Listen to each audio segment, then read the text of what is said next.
My name is Dave from Rogue Wave Coffee, and I'm going to answer a very common question that we get all the time, and that is the difference between washed and natural processed coffees. To explain this, I'm going to ask you to see this plum and imagine it is a coffee cherry. And on the inside of the coffee cherry is a coffee bean that we want to get into a ready-to-roast green coffee bean. So we're going to start with a natural processed coffee. On a natural processed coffee, the whole coffee cherry, fruit, and bean on the inside is left to dry in the sun before all of the fruit is stripped away from the coffee bean on the inside. On the other end of the spectrum is washed coffees. And in washed coffees, all of this stuff is stripped off to begin with, and just the coffee bean on the inside is left to dry by itself. So to summarize, when dried, natural processed coffees are dried, whole coffee cherry.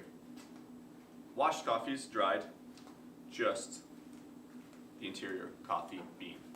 So now we get to the fun part, and that is explaining the difference in flavor between the two.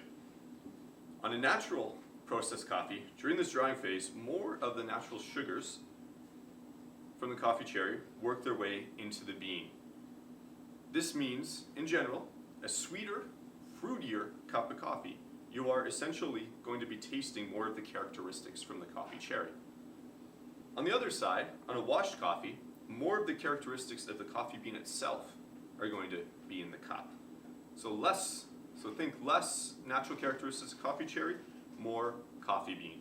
We'll often call washed coffees coffee. Don't put that in. So you can think of it this way, that in a natural processed coffee, you're tasting more of the process, and in a washed coffee, you're tasting more of the bean. For example, here we have a beautiful natural processed Rwandan coffee. You'll notice on the notes that we have nectarine, guava, some nice sweet honey notes as well. So there you'll see some of the characteristics from the coffee cherry working their way into the flavor notes, what you're going to be tasting when you brew this cup of coffee. For a washed example, we have a lovely Peruvian with tasting notes of almonds and cocoa, which are more characteristic of the coffee bean than the fruits.